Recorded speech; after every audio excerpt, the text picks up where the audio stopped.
শুরুতেই একটা বাচ্চাকে দেখানো হয় যে তার বাবার সঙ্গে একটা পোল্ট্রি ফার্মে মুরগি কিনতে এসেছিল।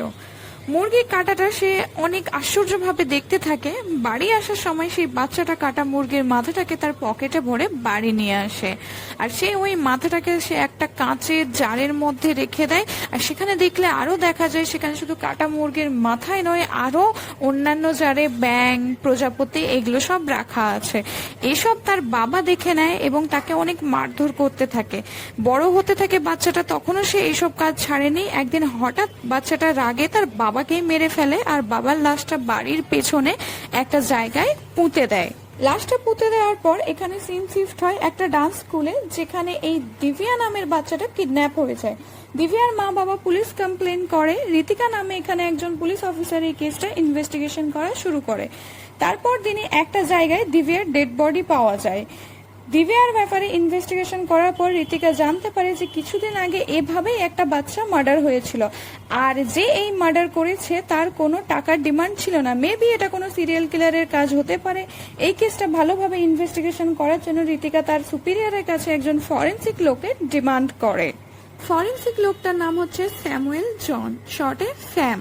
স্যাম হচ্ছে পুলিশ ডিপার্টমেন্টের মেডিকেল লিগাল অ্যাডভাইজার হিসাবেও কাজ করে। আর একদিকে দেখানো হয় যে ঋতিকা হচ্ছে স্যামের ভাবি, তার দাদা জেভিয়ার জনের ওয়াইফ। তাদের দুটো টুইন্স বেবি গার্লও আছে, একজন নাভিয়া আর একজন নায়না। একদিন তাদের ফুল ফ্যামিলি মেলাতে গিয়েছিল, সেখানে নাভিয়া হারিয়ে যায়। জেভিয়ার ঋতিকাকে দোষ দিতে থাকে এবং তাদের মধ্যে ঝামেলার সৃষ্টি হয়। এইভাবে তারা সেপারেট হয়ে যায়। জন্য ঋতিকা স্যামকে পছন্দ করে না, তাই সে শিখা নামে একজনকে এই কেসে ইনভলভ করে আর স্যামের উপর নজর রাখতে বলে। এই ব্যাপারটা স্যাম জেনেও হালকাভাবে নেয়। ইনভেস্টিগেশন শুরু করে, আর স্যাম আর শিখা যখন ডক্টর আলফান্সের ক্লিনিকে যায় একটা মেডিকেল কনসাল্টের জন্য, তখন সে জানতে পারে ঋতিকা তার মেয়ে ন্যানাকে ডক্টর আলফান্স নামে একজন সাইকিয়াট্রিকের কাছে তার রুটিন চেক আপ করায়। আলফান্স তাদেরকে বসতে বলে কেসের কথা জিজ্ঞেস করে, আর এরই মধ্যে একটা বাচ্চা অ্যামিউজমেন্ট ওয়াটার পার্ক থেকে কিডন্যাপ হয়ে যায়। তারপর একটা পুলিশ মিটিং এ যখন দিব্যার কেসটা নিয়ে আলোচনা করা হয়, তখন স্যাম খুব ভালো করে নোটিস করে এবং কিছু ক্লু পায়। যে সে বলে যে এই কিডন্যাপিং গুলো কোনো একটা মাইনার করছে, মানে একটা ছোট বাচ্চা। ঋতিকা এসব কথা বিশ্বাস করে না। তখন স্যাম কিছু সিরিয়াল কিলারের পিকচার দেখায় এবং স্যাম বলে ক্রাইমের কোনো এজ লিমিট হয় না। আব্দুল ওয়াহাব বলে একজন রিটায়ার্ড পুলিশ অফিসার আসে, আর স্যামকে একটা ডিএনএ দিয়ে ক্রিমিনালের ডিএনএর সঙ্গে ম্যাচ করতে বলে। ডিএনএ কিন্তু ম্যাচ হয় না।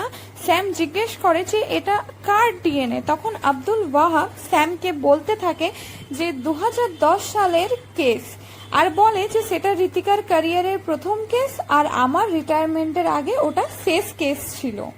অ্যাকচুয়ালি কেসটা হচ্ছে 2010 সালে বার্মা হাউসিং কলোনিতে এরকমই মার্ডার হয়েছিল, আর যেটা বাচ্চাদেরই ছিল। ইনভেস্টিগেশন করার পর পুলিশ বাচ্চার বডি একটা স্কুল বাসে পায়। তখন পুলিশ ওই স্কুল বাসের ড্রাইভারকে দোষী মেনে তাকে অ্যারেস্ট করে। ড্রাইভার উমিদ আহমদ অ্যারেস্ট হওয়ার 2 মাস পরেও আরও একটা মার্ডার হয়। তখন জানা যায় যে উমিদ আহমদ নির্দোষ, আর কেসটা সেখানে পেন্ডিং থেকে যায়। তারপর বলে যে এখন যে মার্ডার হচ্ছে সেটা সেম প্যাটার্নেই হচ্ছে। স্যাম তখনই উমিদ আহমদকে দেখে আশ্চর্য হয় আর বলে যে এইখানে কি করছে। তখন আব্দুল ওয়াহাব বলে যে আমি তাকে আমার ড্রাইভার হিসাবে রেখে দিয়েছি। তারপর দিন একজন পুলিশ স্টেশনে এসে বলে যে সে সেদিন দিব্যার বডিটা দেখেছিল, আর এই বডিটা নিয়ে যাচ্ছিল একটা 10 থেকে 15 বছরের বাচ্চা। ঋতিকা তার কথা মতো বাচ্চাটা স্কেচ বানিয়ে নেয়, আর সেই স্কেচটা নিউজ পেপার আর মিডিয়াতে দিয়ে দেয়। ঋতিকা স্যামের কাছে এসে বলে যে তুমি ঠিকই বলেছিলে যে এটা একটা বাচ্চারই কাজ। তারপর ডক্টর আলফান্স ঋতিকাকে ডাকে তার অফিসে এবং ডেকে বলে যে এই বাচ্চাটার নাম হচ্ছে রুবেন। কিছু বছর আগে এই বাচ্চাটাকে সে জুনেল হোম থেকে আমার কাছে নিয়ে আসে কাউন্সিলিং এর জন্য। এখন এই বাচ্চাটা নিখোঁজ, তবে এই কেসটা আমাকে জয়কুমার মেনন দিয়েছিল। ঋতিকা তারপর জয়কুমার মেননকে ডাকে এবং সে জানায় যে রুবেন তখন 8 বছরের বাচ্চা ছিল যখন সে তার বন্ধুকে কুয়োতে ধাক্কা মেরে ফেলে দেয়। রুবেন তারপরে জুনেল হোমে আসে, আর ওখান থেকে রুবেনের কেসটা আমার কাছে আসে। জয়কুমার রুবেনকে ট্রিটমেন্ট দেওয়া শুরু করে। কিছু বছর পর রুবেনের মধ্যে অনেক চেঞ্জেস দেখা যায়। তারপর একদিন হঠাৎ জয়কুমারকে ঘায়েল করে রুবেন পালিয়ে যায়। তারপর থেকে তাকে কখনো দেখা দেয়নি। ঋতিকা রুবেনকে খোঁজার চেষ্টা শুরু করে, আর এদিকে হসপিটাল থেকে মালবিকা বলে এই বাচ্চাটা কিডন্যাপ হয়ে যায়। শিখা ইনভেস্টিগেশন করে জানতে পারে যে মালবিকা কিডন্যাপ হওয়ার আগে ক্যান্টিন থেকে একটা চকলেট কিনেছিল, আর সেই চকলেট র্যাপারটা হসপিটালের সামনে থাকা ডাস্টবিন থেকে পাওয়া যায়। হসপিটালের ক্যান্টিন স্টাফ বলে যে সে রুবেনকে দেখেছে এখানে। ওই চকলেট র্যাপারটা তার ল্যাবে নিয়ে এসে ডিএনএ টেস্ট করে আর সেটাকে ম্যাচ করে দেখে, কিন্তু সেটা ম্যাচ করে না। স্যাম তখন ভাবে যে রুবেনের পেছনে কারোর না কারোর হাত আছে, যে রুবেনকে দিয়ে এসব করাচ্ছে, কারণ এখানে রুবেনের ডিএনএ নেই, অন্য কারোর একটা আননোন পার্সনের স্কিন টিস্যু আছে। পরের সিনে রুবেনকে দেখানো হয় যে সে মালবিকাকে কাঁধে নিয়ে জঙ্গল দিয়ে যাচ্ছে। সেই জঙ্গলে একটা পুরনো ট্রাক ছিল। রুবেন মালবিকাকে সেই ট্রাকের মধ্যে রেখে দেয় এবং বাইরে এসে বসে। তার একটু পরেই মালবিকার লাশের সঙ্গে সেই ট্রাক থেকে ন্যানা বেরিয়ে আসে। তাহলে কি এসব মার্ডার ন্যানাই করছিল? তারপরে স্যাম ঋতিকাকে কল করে বলে যে এসব মার্ডার একাই রুবেন করেনি, এর পিছনে আরো কারোর হাত আছে। তখন ঋতিকা স্যামের কথা শোনে না আর স্যামকে বলে যে আমাদের মেন মোটিভ এখন রুবেনকে অ্যারেস্ট করা। তারপর স্যাম ওই চকলেটের ডিএনএ আর বার্মা হাউসিং কলোনি ক্রিমিনালের ডিএনএ একসঙ্গে ম্যাচ করে দেখে যে একটা ডিএনএ ম্যাচ হয়ে যায়, মানে 10 বছর আগে হওয়া মার্ডার এখনো কন্টিনিউ হচ্ছে। স্যাম তখন আব্দুল ওয়াহাবের কাছে সেই বার্মা কলোনির মার্ডারের ডিটেলস চায়। তারপর আব্দুল ওয়াহাব স্যামকে একটা জায়গায় নিয়ে আসে, মানে 10 বছর আগে এখানে ডেড বডি পাওয়া গেছিল। এই এরিয়াটা ভালোভাবে ইন্সপেকশন করার পর স্যাম একটা জায়গায় খোদাই করতে বলে এবং খোদাই করে দেখে যে সেখানে আরো কিছু বাচ্চার স্কেলেটল আছে। তারপরে স্যাম ডিসাইড করে যে মালবিকা যেদিন কিডন্যাপ হয়েছিল সেদিন যে যে হসপিটালে এসেছিল তাদের ডিএনএ কালেক্ট করে ম্যাচ করবে। তারা এই কাজটা গোপনে করবে। এর মধ্যে ডক্টর আলফান্স আর আব্দুল ওয়াহাব ডিএনএ কালেক্ট করতে হেল্প করবে। তখনই স্যামকে ডেকে নিয়ে যায় এবং স্যাম দেখে টিভিতে যে অ্যারেস্ট করা হয়েছে রুবেনকে। টিকা রুবেনকে পুলিশ স্টেশন নিয়ে আসে। রুবেন সবকিছু স্বীকার করে নেয়। এসব দেখার পর স্যাম নোটিস করে রুবেন একটু অন্যরকম বিহেভিয়ার করছে। গাড়িতে বসে স্যাম ভাবতে থাকে যে রুবেনকে কেউ অন্য কোনো ডিভাইস দ্বারা কন্ট্রোল করছে। এটা জানার জন্য স্যাম আর শিখা যখন পুলিশ স্টেশন আসে তখন অনেক দেরি হয়ে গেছে, কারণ রুবেন সুইসাইড করে নিয়েছে। রুবেনকে ভালো করে চেক করায় স্যাম একটা তার কানে ব্লুটুথ ডিভাইস দেখতে পায়। পর স্যাম শিখাকে সিসিটিভি ফুটেজ চেক করতে বলে আর উইয়ার্ড কিছু দেখতে পেলে স্যামকে ইনফর্ম করতে বলে। পরের সিনেই দেখা যায় যে শিখা স্যামকে কল করে বলে যে পুলিশ স্টেশনের সামনে একটা গাড়ি দাঁড়িয়েছিল, রবিন সুইসাইড করার পর সেই গাড়িটা সেখান থেকে চলে যায়। তখনই স্যাম দেখে তার বাড়ির সামনে একটা গাড়ি দাঁড়িয়ে আছে এবং সেটাকে চেক করে দেখে যে সেখানে কেউ নেই।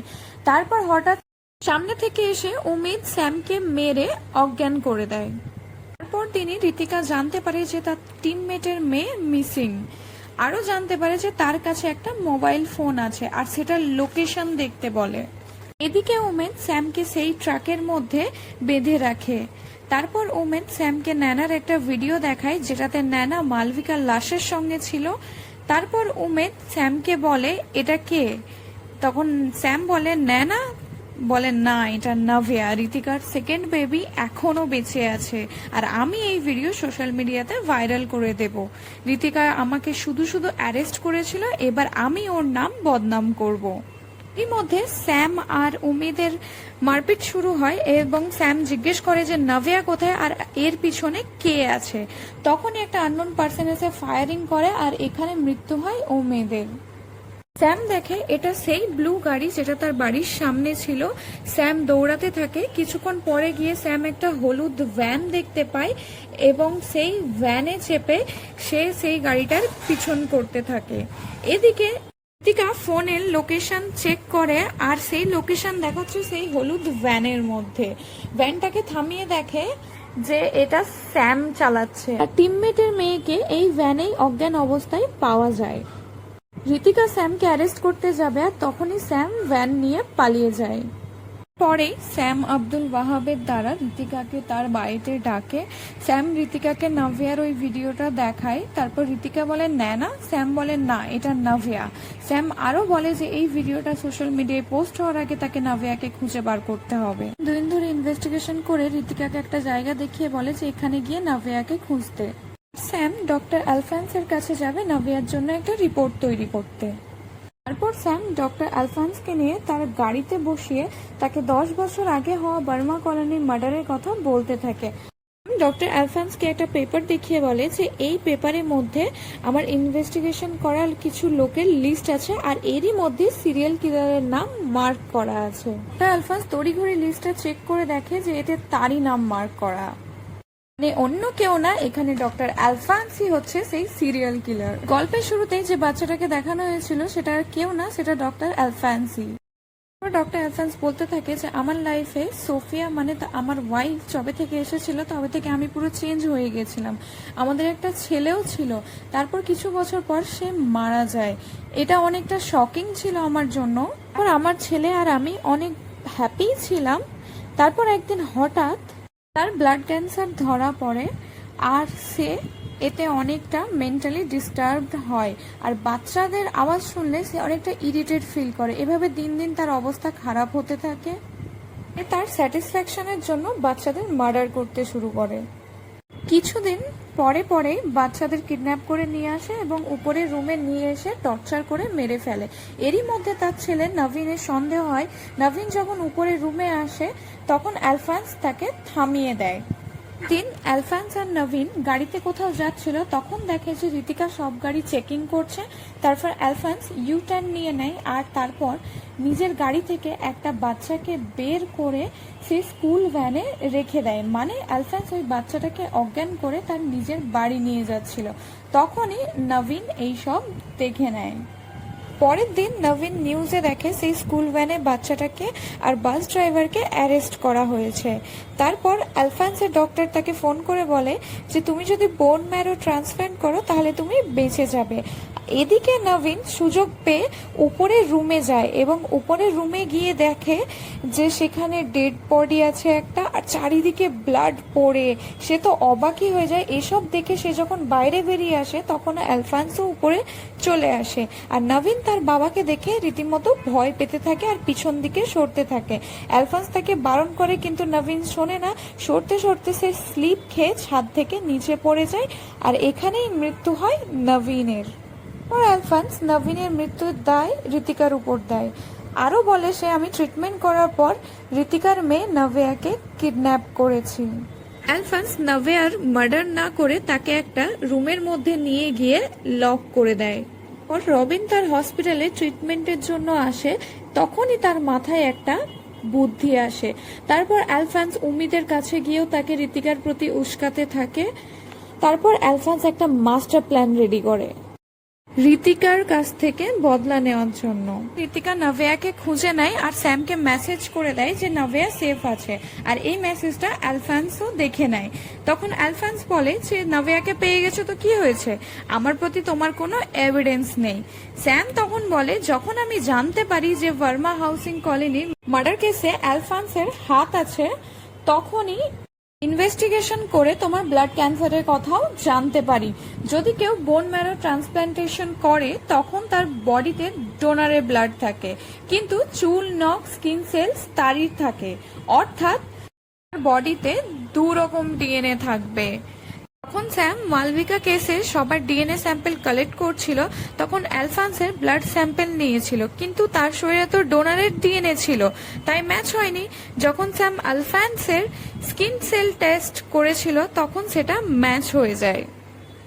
স্যাম বলে তোমাকে দোষী প্রমাণ করার জন্য তোমার এটা চুলির যথেষ্ট। এসব কথা শোনার পর আলফান্স আর স্যামের মধ্যে মারপিট শুরু হয়।